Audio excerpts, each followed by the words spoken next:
pretty. I wouldn't want to clean it.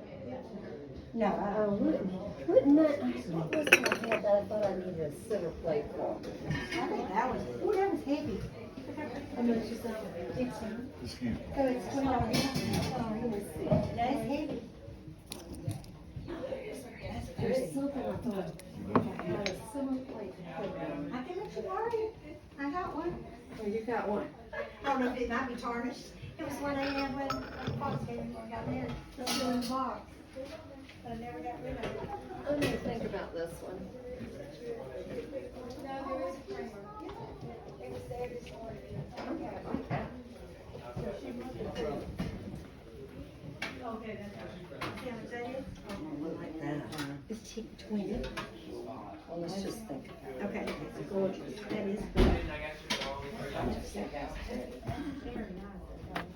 Oh, look at this shirt.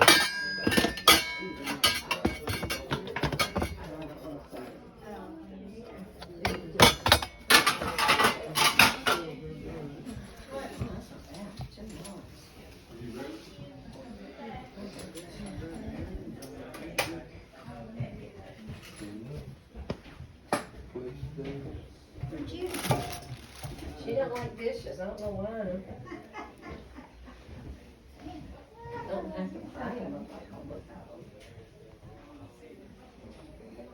See what I threw away that might be good.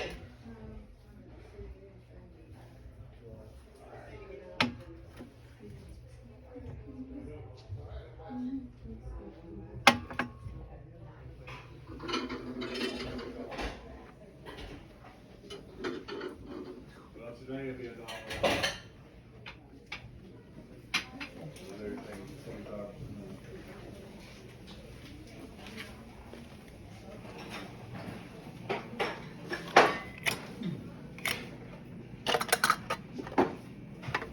And you started here, baby. You get in.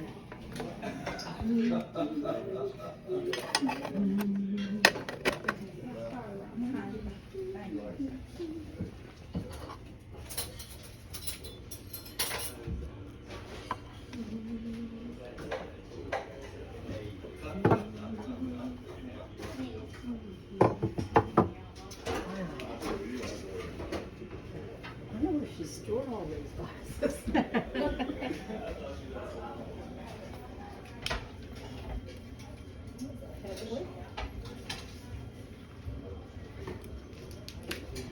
Welcome back to South Georgia Home. My name is Gail.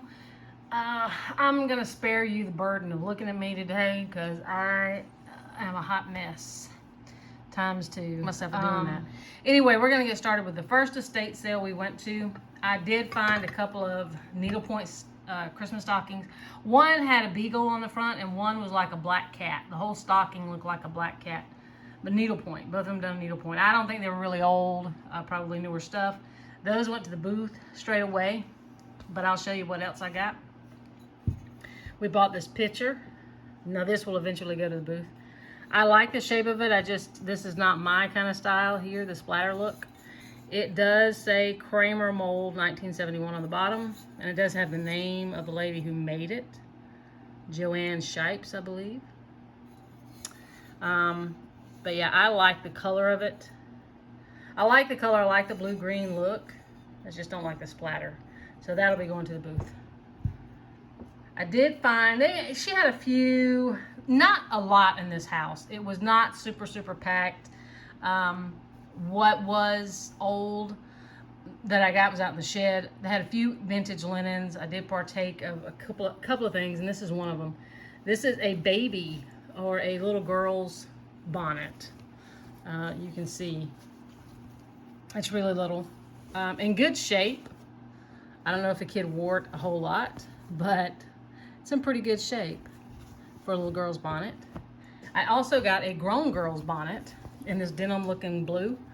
They had others in kind of prettier patterns, but they were really stained up.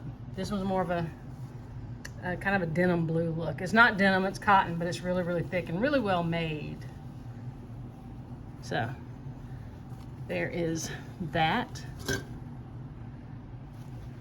And the other two things I got out in the shed, this old aluminum funnel, It has that curl bottom. Now I do can with a couple of aluminum, certain things I can with the aluminum funnels, but mine don't have that little rolled edge. So it's kind of fancy to me, but I don't know what I'm gonna do with it, if I'm gonna keep it a can or try to sell it. Don't know, so we'll see about that. And then this is the other thing. I did get a minnow bucket when we went to Blue Ridge, but it was just the strainer part. This actually has everything. And it's ready to go. Here's your little line, I guess you tie off to the water or something like that. It even has inside of it a little minnow net, dip net. You just reach in there and grab you a couple of little bait. And then this part does come out. So you'll fill it with water and you can drain it. Just pull that up and drain it. There's the handle. Let me see if I can get you back so you can see it. I'm trying to do this all crunched up because I was foolish enough, as if I didn't have enough to do, I'm going to go ahead and try to take down and put up my fall stuff. I'm not trying to tackle Christmas right now, just trying to do a little bit of fall stuff. So here's the bucket. And there's how it works. Whole little setup there. So funny thing about it, it was out in the shed and I saw it on a table. And I thought, well, I didn't see that in the pictures, but I thought the table was like a holding table. So I didn't mess with it. I just looked at it and I was looking at stuff behind it on a shelf, and I heard a guy ask the attendant out there how much was it, and he told him. And I was like, oh crap, I thought that was you know, somebody's stuff. And the guy says, well, it's nice, but it's too nice for what I want. So he said, I kind of want to destroy one. He's gonna make something out of it. So he said, that one was really too nice to be destroyed. Thankfully, he left it behind and I snatched it up. So it probably will be for sale in the booth at some point. Now, we went to a thrift store. There's a thrift store right next door to the booth. And I got it. That was probably my favorite find of the day. But most of it is in the booth. I've got a couple of them I'll show you, but the rest of them are in the booth. This is not what I'm talking about showing you. This is not the find of the day. These are Homer Laughlin plates. And I've got 2 of them. I'm guessing this is kind of like the lunch plate. It looks a little too big to be the breakfast plate, but not like a supper plate. It's very, very small. See, you can see it. So I'm guessing that's kind of like a lunch plate. But you can see that design there. And I did get a couple of little houses. They were kind of like houses dressed up for Christmas. Not putz houses, but on the bottom they said Sarah Plain and Tall. And I don't know if you remember this. I remember Hallmark way back in the day before it became the Christmas capital of the world. They had regular Hallmark movies, and one of them was Sarah Plain and Tall. I think they made 2 of them. Very nice movie. Glenn Close, I believe. I want to say it was Glenn Close. And Christopher Walken were in it. So you know, Google it if you don't know what I'm talking about. But it had 2 little buildings, little bitty buildings that represented her home and the train station, and they were dressed up for Christmas. So those were in the thrift store. So I have already put those in the booth. So the other big find was I found 6 of these. Now I have been looking for them for I don't know how long in thrift stores, and I've never found any. But yesterday, yeah, we went, found 6. 4 of them are in the booth. 2 of them I kept. Needle point Christmas stockings. Look at that chunky needle point. And I kept these 2 because, and I don't know if this makes them any different, Steinwinder Enterprises Incorporated, made in China. Look at that brilliant blue velvet on the back. The brilliant red velvet, excuse me, Lord have mercy. So that is that one. And then this one is in red. It's like the same Santa. Same Santa. This one's just in red. And still the same thing on the back. The other 4 didn't have this tag, so they went to the booth.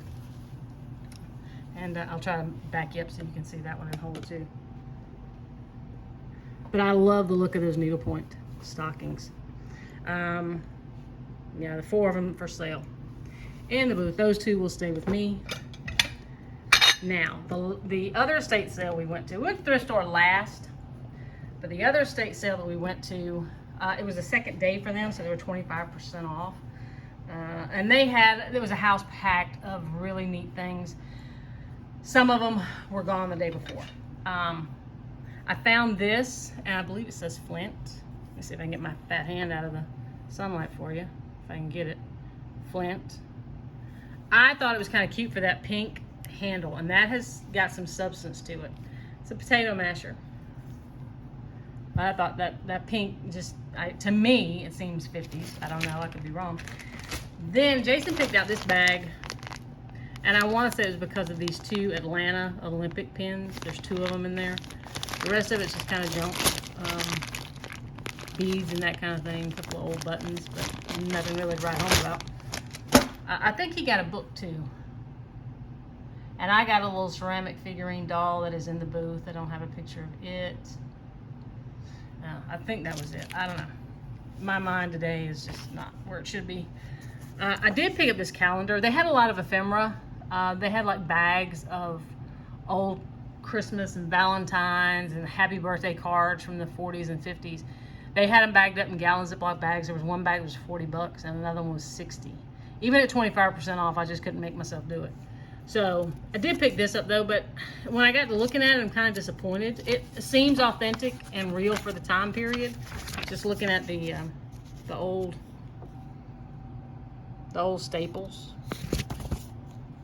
It's a 1941 calendar, but it doesn't say who gave it to. I mean, who would have printed it, like a car dealership or a furniture company or something. It does say made in the USA. It's 1941. I guess if you wanted to chop it up for, like scrapbooking or something, you could, which I don't really want to. But December 1941, of course, December 7th, the day that was in infamy. But yeah, I picked that up. Just a little interesting little piece of ephemera. I got this. I think they had black and white pictures for $1. It does say Hotel del Coronado, California. Little Navy guy there, and a little Marine right there. And the picture itself says, let's see, November 30th, 1945. So if you want to buy a picture for additional prints, write to Gordon Skinner, photographer, Hotel del Coronado, California. Be sure to mention this number. Picture $1.50 each at a 25-cent for mailing. So yeah, I just picked that up for $1. Thought it was kind of neat. Maybe go in the booth. I found me another cookbook, Magic Chef Cooking, and it is beat up. Going around with Mike Tyson. It does have the clips of paper and this kind of thing.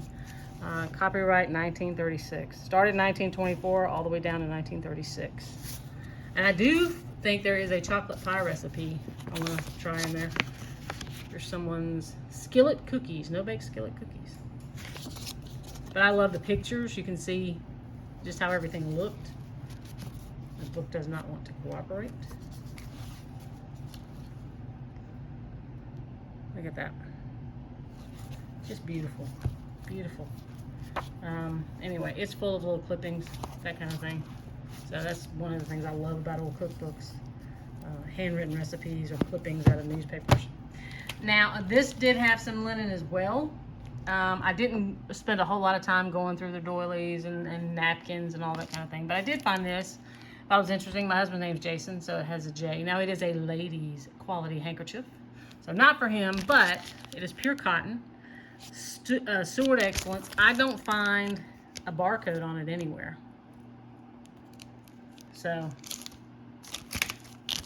yeah. I just love that feminine touch.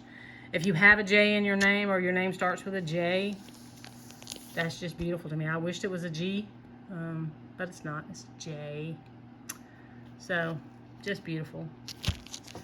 Now, the other linens that I got were in the kitchen, and they were this beautiful pink apron. And you can see this. And I thought this would be pretty for spring or Valentine's Day. It's kind of funny. Look at the little pocket. I don't know what you're going to put in that little bitty pocket. Little bitty pocket. But look at the hand sewing of the flowers on there. It's just pretty. And then this one is an everyday ordinary. I love the pattern though. I think was it last year or year before, I went to an estate sale and I got some just fabric. I think they had turned it into tea towels. But it reminds me of that, and I have to pull it out of the closet to see if it matches. It reminds me of it really a lot. Now it has a working woman's pocket right there. Short tapes, so she'd have had to have been a small working woman. But I love the colors and the look of that pattern. It's just pretty to me, so I don't know that that'll be sold. It might go in the collection. Then this, I love, love, love this pillow. Look at that. Look at that detail. It's linen. I want to say linen or cotton. Well, I guess linen's the same thing. It does say right here, paper white. And if you look at their tag, paper white, 1984, I believe that is. I don't know if I'm going to get it to focus. 1984. But I love the look of that pillow. It's just beautiful and feminine, and I just love it. Anyway, and then the last thing, this is going to be bought for display. I saw it in the pictures and I was hoping it was still there, and it was. I don't think this will be for sale, but I think it'll be good for displaying handkerchiefs or doilies. There's the base. Keep getting in the shadows there.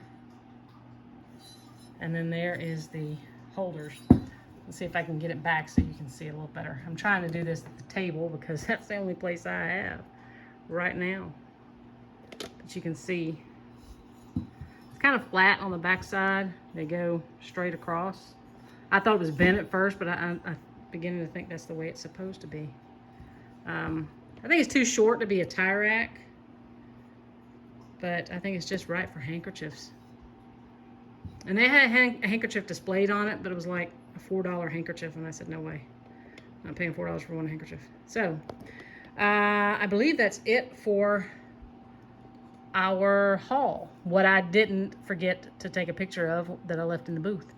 So, we are trying to get fall out of the way. You can see boxes over here. We've got all our fall stuff gathered, trying to get it all packed away without breaking it until next fall.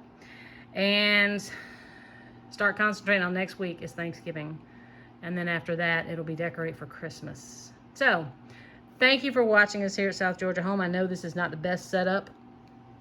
I'm trying to do this kind of quickly while I'm here by myself. And I didn't want you to have your eyes burned out of your head by looking at what I look like today. So, I hope you enjoyed this. If you did, please like, give us a thumbs up. Leave a comment. We do read and respond to as many as we can. And please subscribe if you haven't already. So thank you for joining us here at South Georgia Home. If I don't see you before, have a happy Thanksgiving.